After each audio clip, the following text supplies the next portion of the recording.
e mōhiotia ana ngā hiahia katoa, e kore hoki e ngaro i a koe te mea huna. Whakahangia iho tō wairua tapu, he whakamā i ngā whakaro i o mātou ngā akau. Kia tino aroha i mātou ki a koe, kia tika ai te whakanui i tō ingoa tapu, ko ihu karaiti hoki tō mātou ariki. Āmene. A reading from the book of 2 Samuel, chapter 18, and beginning at verse 1. David now mustered the men who were with him and appointed generals and captains to lead them. He sent the troops out in 3 groups, placing one group under Joab, one under Joab's brother Abishai, son of Zeruiah, and one under Ittai, the man from Gath. The king told his troops, "I am going out with you." But his men objected strongly. "You must not go," they urged. "If we have to turn and run, and even if half of us die, it will make no difference to Absalom's troops. They will be looking only for you. You are worth 10,000 of us, and it is better that you stay here in the town and send help if we need it." "If you think that's the best plan, I'll do it," the king answered. So he stood alongside the gate of the town as all the troops marched out in groups of hundreds and of thousands. And the king that gave this command to Joab, Abishai and Ittai, "For my sake, deal gently with the young Absalom." And all the troops heard the king give this order to his commanders. So the battle began in the forest of Ephraim, and the Israelite troops were beaten back by David's men. There was a great slaughter that day, and 20,000 men laid down their lives. The battle raged all over the countryside, and more men died because of the forest than were killed because of by the sword. During the battle, Absalom happened to come upon some of David's men. He tried to escape on his mule, but as he rode beneath the thick branches of a great tree, his hair got caught in the tree. His mule kept going and left him dangling in the air. One of David's men saw what had happened and told Joab, "I saw Absalom dangling from a great tree." "What?" Joab demanded. "You saw him there and didn't kill him? I would have rewarded you with 10 pieces of silver and a hero's belt." "I would not kill the king's son for even 1,000 pieces of silver," the man replied to Joab. "We all heard the king say to you and Abishai and Ittai, 'For my sake, please spare young Absalom,' and if I had betrayed the king by killing his son, and the king would certainly find out who did it, you yourself would be the first to abandon me." "Enough of this nonsense," Joab said. Then he took 3 daggers and plunged them into Absalom's heart as he dangled, still alive, in the great tree. 10 of Joab's young armor-bearers then surrounded Absalom and killed him. Then Joab blew the ram's horn, and his men returned from chasing the army of Israel. They threw Absalom's body into a deep pit in the forest and piled a great heap of stones over it, and all Israel fled to their homes. During his lifetime, Absalom had built a monument to himself in the king's valley, for he said, "I have no son to carry on my name." He named the monument after himself, and it is known as Absalom's monument to this day. Hear what the Spirit is saying to the church. Thanks be to God. Well, this is a very sobering story, actually. It's one where a bunch of David's chickens come home to roost. And I wonder if you notice the parallels between this story and the stories that we've encountered with David and Bathsheba and the murder of Uriah, and then with what happened between Absalom and Tamar and Ammon. And what we're seeing here is that all David's weaknesses in those previous things that led to all of this revolt and rebellion, all this upheaval, all of them play out here in this passage.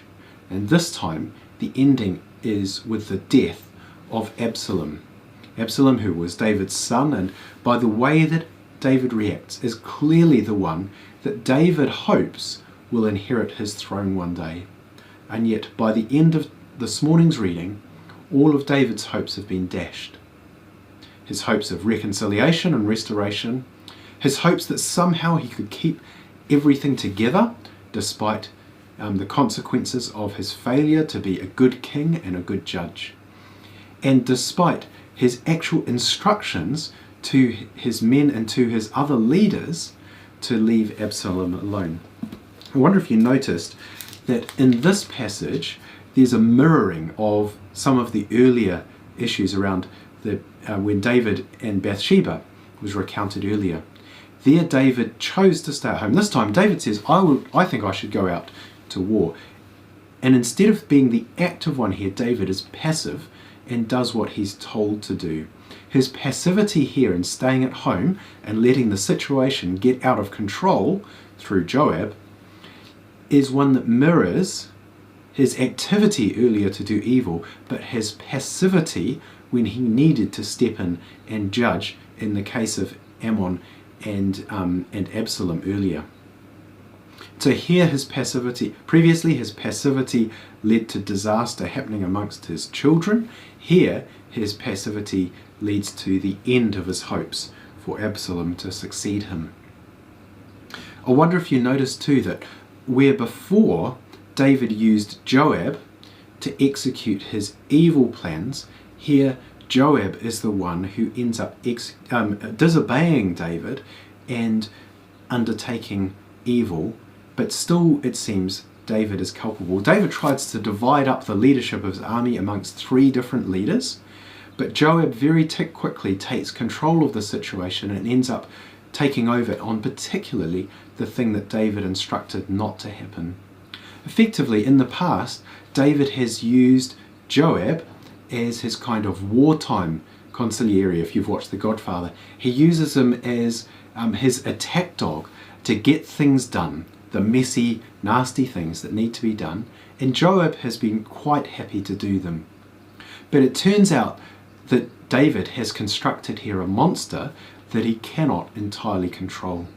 And so David's previous uses of Joab to do evil on David's behalf here rebound on David, and Joab does evil against David's own instructions. David has lost control of the evil that he was complicit in creating earlier in the person of Joab.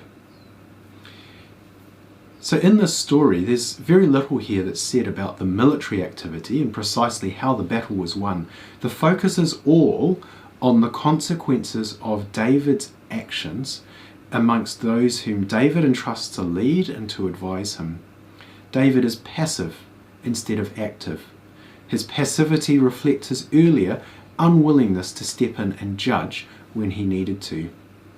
And David tries to guard against Joab having too much evil activity, but because of his failure when he commissioned Joab to do evil earlier, now this rebounds on David's own head with the destruction of all his hopes for his son to succeed him, and instead Joab, the one he commissioned to do evil before, now goes against David's instructions and against David's plan to divide up the leadership.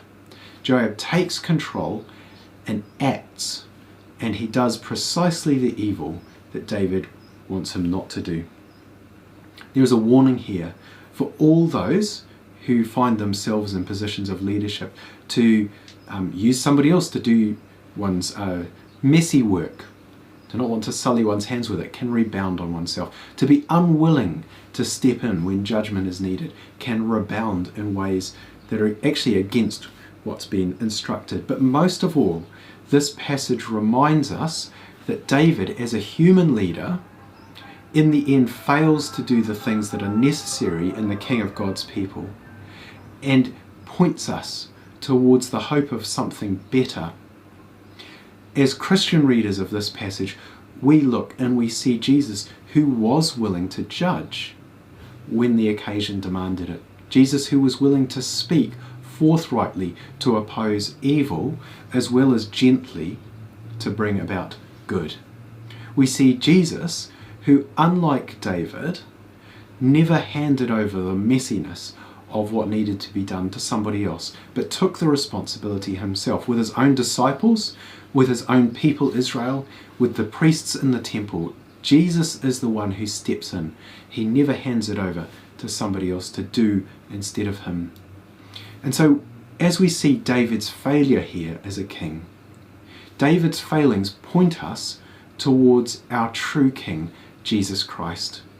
The one who, in all the ways David fails, Jesus succeeds. And because of that, we can have hope that we as God's people now are being led well by our Saviour. That unlike Israel, we're not about to descend into chaos, but God's church will continue to grow, because in the end, we're not relying on our human leaders, much as all of us who are human leaders in the church must learn from David's failures. In the end, our confidence is placed in one King, Jesus Christ, who will be faithful to the role that he has taken up and which was rightfully his. I runga i te ingo o te matua, te tama, me te wairua tapu. Āmine. Let's continue in prayer. Ko ākona nei tātou e tō tātou ariki, ka inoi tātou. E tō mātou matua i te rangi, kia tapu tō ingoa, kia tae mai tau rangatiratanga. Kia mea te tāu e pai ai ki runga ki te whenua, kia rita anō ki tō te rangi. Ho mai kia mātou ai nei, he taro ma mātou mō tēnei rā. Murua o mātou hara. Me mātou hoki e muru nei o te hunga e harana ki a mātou. Aua hoki mātou e kawea ki a whakawaia. Engari whakaorangi a mātou i te kino. Nō hoki te rangatiratanga, te kaha me te kororia. Ake, ake, ake. Āmine. And we conclude by saying together the grace.